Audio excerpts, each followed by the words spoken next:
All right, so like I told the kids, the passage I want to take a little time to just sort of sit with today, to think about, is this one here, where this is the love of God, that we keep His commandments. And His commandments are not burdensome. And the first part of that, I think, is pretty obvious, and I think is pretty appropriate for Mother's Day, right? Because, you know, if you're a mother and your child walks in every day and says, I love you so much, Mom, and never does anything you tell them, how much love do you really feel from that child? Well, not very much, right? Because it's not like I'm the queen and you bow down before me in fear. That's not the way it is. But there's a mother-child relationship, and part of the love in that relationship is doing what your mother tells you to do. And there's always these memes that go around the internet. And one of them is if it keeps not working the way you're trying it, maybe you should do it the way your mother told you to in the first place. And so this is the love of God, just like the love of Mother, that we do what He tells us to. And His commandments are not burdensome. That's really what I want to just sort of think about and talk about and work through together this morning, that His commands are not burdensome. Because what this really comes down to is your faith. Whether or not what God tells us to do is burdensome, really, if you peel that up, whether or not you feel a burden by what God tells you to do, underneath comes from why you think He's telling you to do that and what you think God's character is. What do you believe about God? That's what's going to decide for you whether or not His commands are burdensome. And what you believe about God, that's no small question, because life is very, very mysterious. There's so much to take in, so much we don't understand. And so what do you believe about God is a question I think that we all, you just sort of have to walk with that for your whole life. And it kind of changes and grows as you walk in faith. But one thing we know is that Jesus gives us a picture of God. The Bible says, in Him the fullness of the deity dwelt. If you want to know how God thinks and acts and speaks and responds to you, the way to do that is to look at the way Jesus thinks and speaks and responds around other people. And so let's ask Jesus about the idea of burden and see what He says. Jesus, what is the kind of thing that, how do you think about what you are offering us as your followers? And here's what Jesus tells us about that. He tells us, come to me, all you who labor and are heavy laden, and I will give you rest. Take my yoke upon you and learn from me, for I am gentle and I'm lowly in heart, and you will find rest for your souls. For my yoke is easy and my burden is light. Now, I don't know about you, but I love that passage, because those of you who know me very much know that I'm like this struggler kind of guy. I mean, these people who just flow through life in peace, I don't know where they get it, I don't know how they got it, but I'm like this guy who's like got all the tension of all the paradoxes of life and everything. And when I read that what Jesus wants for me is rest for my soul, that makes me cozy. Please, Jesus, pour it on me. Pour it on me. But this is Jesus. This is what Jesus says it's like to follow Him. Rest for your souls. An easy yoke. A light burden. If you feel like you're laboring and you're weighed down and you're heavy, Jesus says, come to me, and I will give you rest for your souls. So this is what it's like to keep the commands of God. I had back when I was young, single, and I was an engineer living at my mom's house, I had lots of money and lots of time, and it was great. And I had a Jeep Cherokee that I just loved. And I took great care. I took care of it in a way I have not taken care of a car since then. Because when I had kids, my kids became the priority, and my car sort of continued to drop down a notch. But back when I had my Jeep Cherokee and nothing else to do with my life, I loved to keep it clean. Washing the car was not a burden. I went out there, I took my time, I had a beer or whatever, and I'm just like taking joy in this. I mean, I'm wiping down the door sills, and it was not a burden. Now, washing a car is a burden because I have other things to do, and it just really actually never gets done. Because I always seem to have something more to do. But that kind of, you can think in your own life of tasks that are burdensome and tasks that are not burdensome.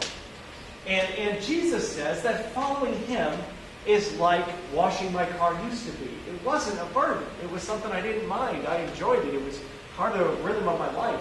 And so he says following him, following his commands, learning to walk with him is not a burden.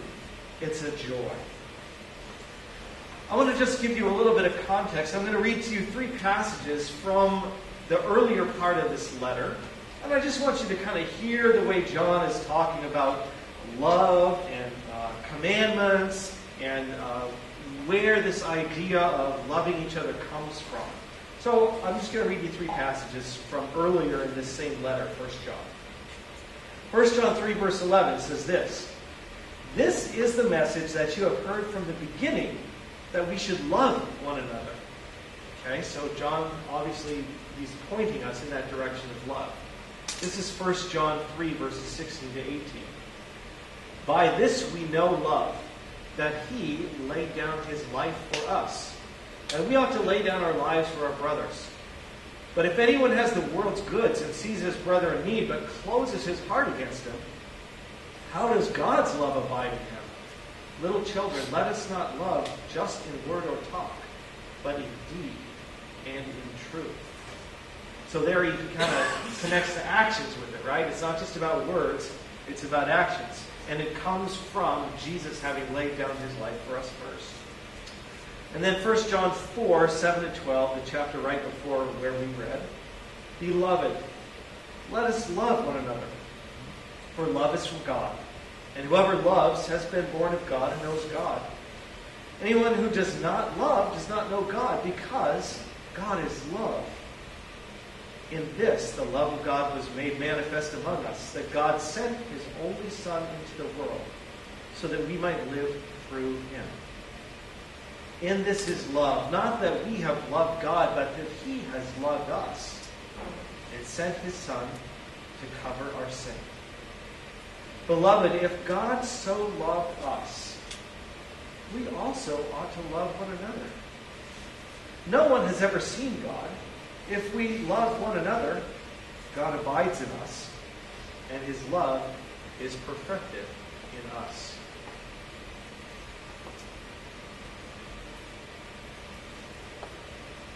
John's focus is pretty clear, I think. The word most used by far is love. And he connects love with sacrifice. And Jesus says the same thing. If we go back into the Gospel of John, John 15, verse 12, Jesus says, "This is my command, that you have loved one another as I have loved you." This is the command, to love one another as I have loved you. And when we read through the Scriptures, that actually leaves things quite open. It leaves things quite open. There's a lot of different kinds of things in the Scriptures. If we turn to, if we look through Acts, and by the way, this is a commercial for the book of Acts that we're starting in a couple of weeks. We're going to go through it. And what we're going to be watching is the early church being born and struggling with all these questions. And we're going to find that there's a lot more sort of openness. There's a lot more just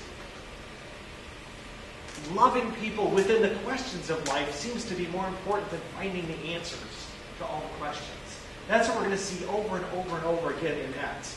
But for instance, in Acts, as we move through Acts, one of the things we find is that just the people, the Jesus followers who were all Jewish in the beginning, the Spirit falls on the Gentiles.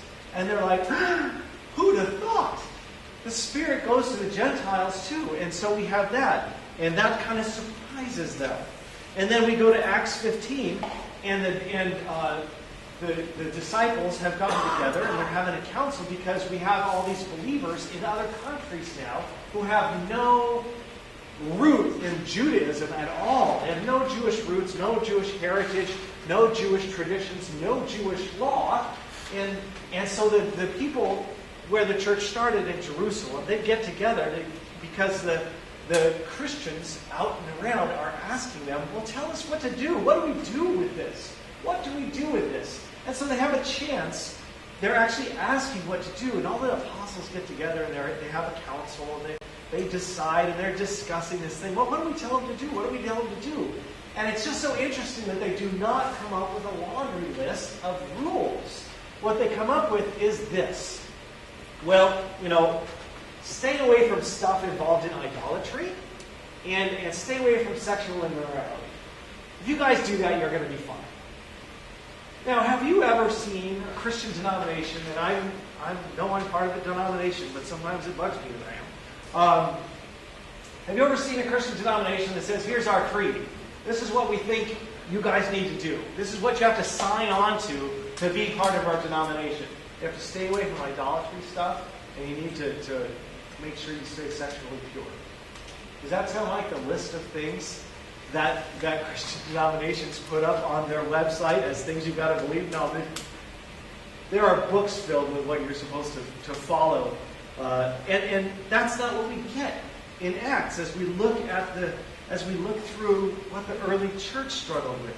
We go over to Acts later on. We have a struggle about food and things like that. And then we get to Acts about vows. Should we take holy vows or not? Is that important or not? And what Paul would say to you is, he wouldn't ask you whether or not you should or shouldn't do vows, like, for instance, the Lent thing where you don't, you give up something for Lent, or maybe you add something for Lent, I don't know. He would not answer your question. That's what Paul would do. He would not answer your question. He would say, does that operate in and fill love? That's what he would say. Because he talked about people saying, he talked about people trying to force certain vows and rituals, and he always said nobody can force any vow or ritual on you. And then we get into Acts, and we find out in Acts 18, and this is one of the things, there's so many little things in Acts that we are going to hit. If you miss a week, you're going to want to make sure you listen online, because there are just so many little things. If you turn to Acts 18, we find out that Paul had shaved his head because of a vow he had made. It doesn't say what it was or anything, but it was some sort of vow, some sort of thing he wanted to do as part of his spiritual life. And yet, he's the guy who speaks against anyone else trying to push vows and those kind of things on other people. And the reason he does is because we don't operate in the should or shouldn't. We operate in love. And that's what Jesus is getting at. That's what John is getting at. We operate in love. The 10 Commandments, are they the 10 joy killers, or are they the 10 joy fillers? And I would tell you that in Jesus, they are the 10 joy fillers. You are learning how to love your neighbor as yourself, and you are learning how to love God with all your heart, soul, mind, and strength. When God says, do not covet, do not lie, do not steal, He's not telling you to give up things that will make you happy. He's telling you to give up things that will ultimately kill your joy.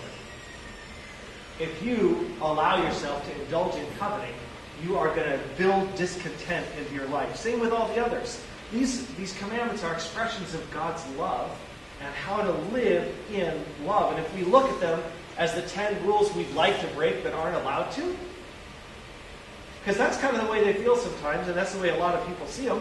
The 10 rules we'd like to break but aren't allowed to. The 10 things that the walls that are put up to keep us from doing some things that might be really fun. If we look at them that way, we are missing the base of what they really are. The commandments are about love. Jesus summed them up. Love your neighbor as yourself, and love God with all your heart, soul, mind, and strength.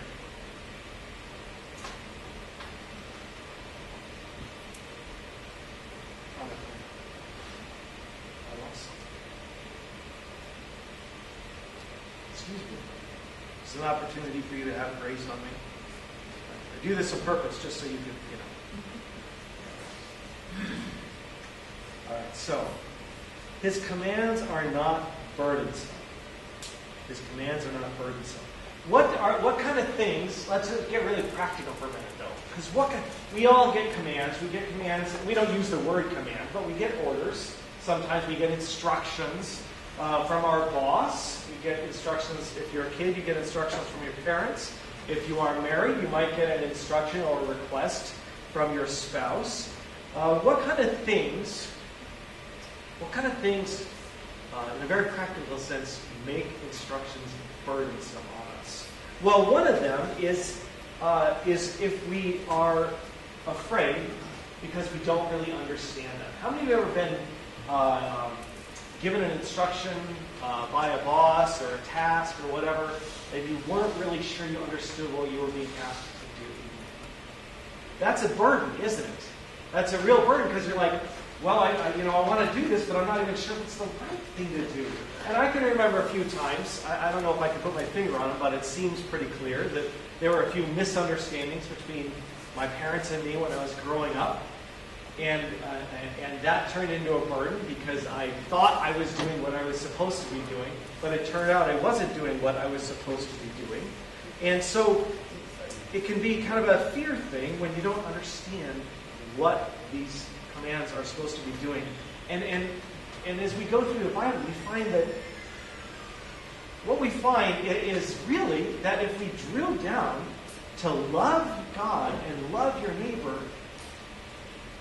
the way that gets expressed, obviously there's better and worse ways, and sometimes we think we're loving people and we're not, and all that kind of stuff.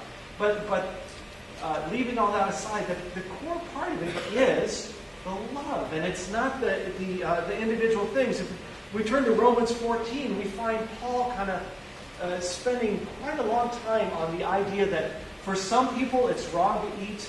Did I have that on there? I did. There it is. I knew I had something on there. And I know it's small. I'm going to read it to you. This is Paul talking about how we should eat and how we should celebrate festival days and things like that. He says, as for the one who is weak in faith, welcome him, but not to quarrel over opinions. We can just stop right there. Okay, let's see. How many Christians do that? How often is our witness damaged on Facebook because we spend a lot of time quarreling over opinions? We could just stop there, but we're not going to. One person believes he can eat anything, while the weak person eats only vegetables.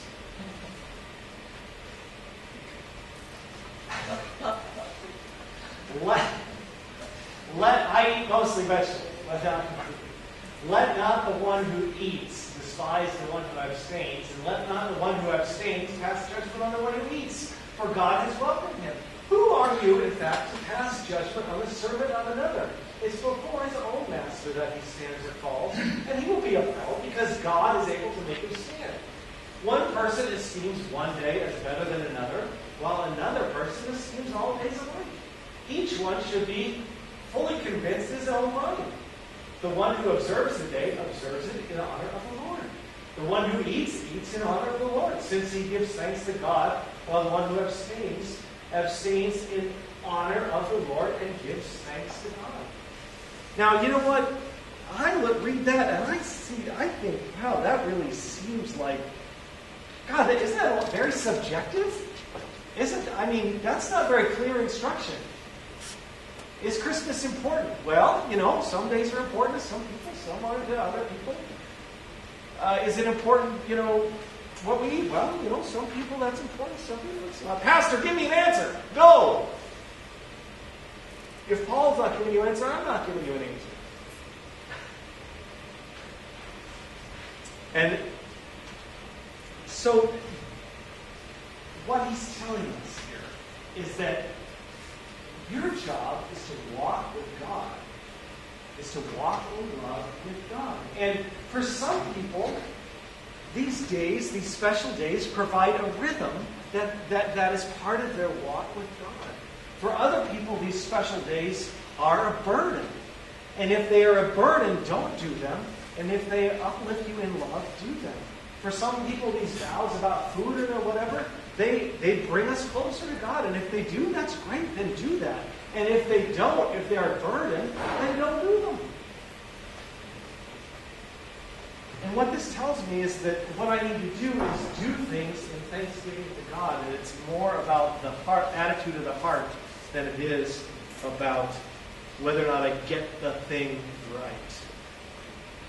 Sometimes so if you don't understand, if you don't have to, what I'm saying is you don't have to be afraid because you don't understand. Because if you're seeking, Jesus says, ask and you will seek and you will find. Ask and it will be given to you. Knock and the door will be open to you. It doesn't say make sure you understand everything perfectly.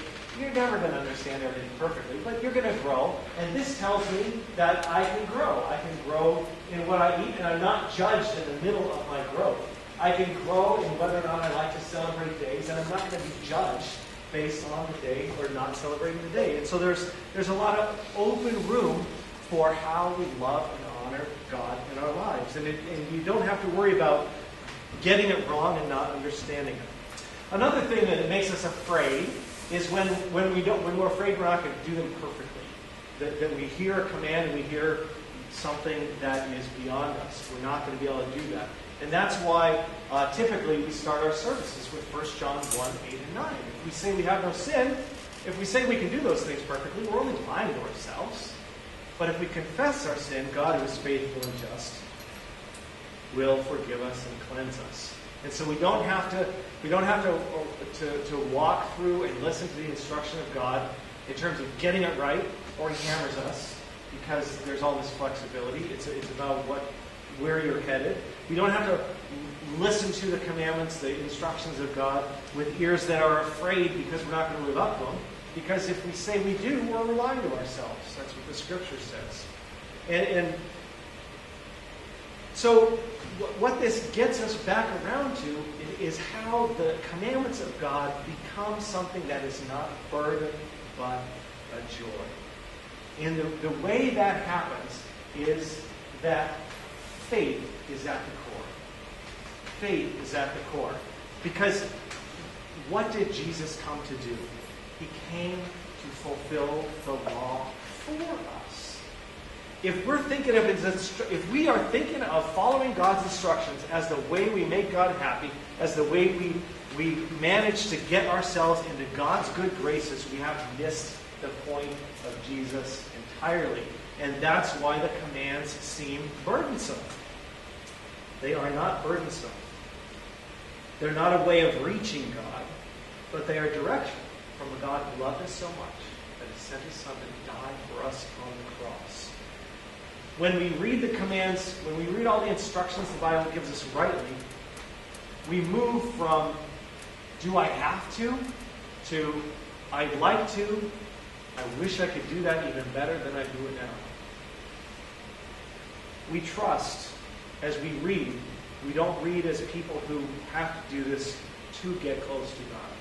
We read as people whom God has reached out to gather us into His arms. And now He's whispering in our ears, telling us how to live life well, how to do things the right way, how to be the people He created us to be in the first place, which is people of peace in our heart.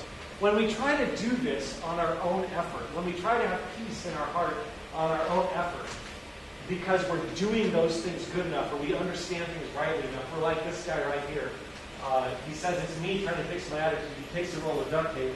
I don't know if you can see that he's got it's like a big piece of concrete that's broken, and he's trying to put a little piece of duct tape over it to fix it.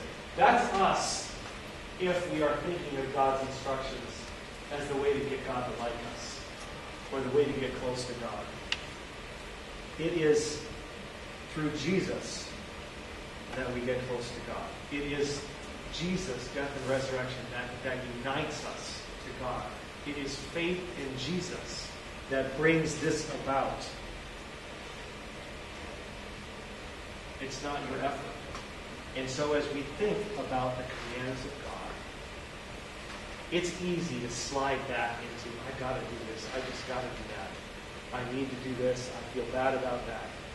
And Jesus says, my burden is easy, your yoke is light, and you will find rest for your souls.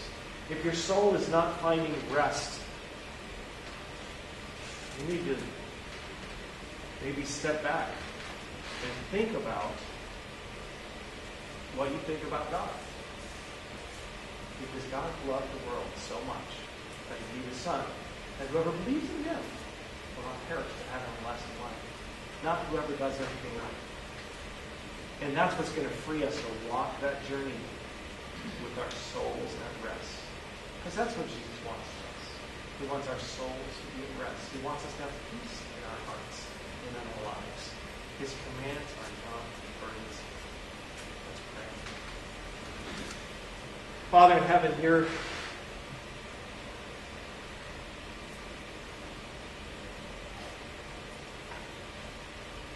there's so much in the Bible, so much that so many people argue about. Different commands and instructions and codes, things we're supposed to do, that people say anyways we're supposed to do or not supposed to do. And we read here that John tells us that your commands are not burdensome. Help us to understand that. Help us to understand that and to know that your commands are not burdensome, because they're not commands in that way, like put up or shut up. They're not like that. They're commands from someone who loved us so much they sent Jesus to die on the cross. They're instructions for our lives. And even Paul gives us this picture of growing in grace, and some people eating food and some people not. Some people celebrating special days and some people not. Father, we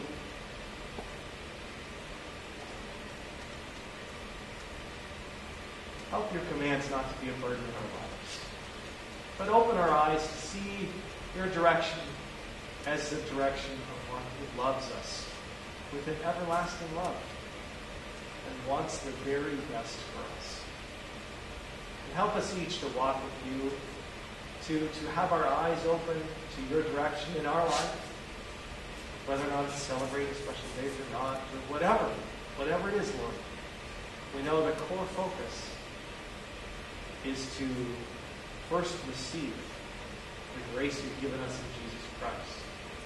And then in response to that, let love and gratitude be the drivers underneath everything.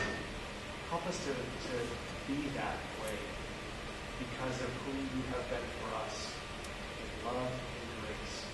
In Jesus' name. Amen.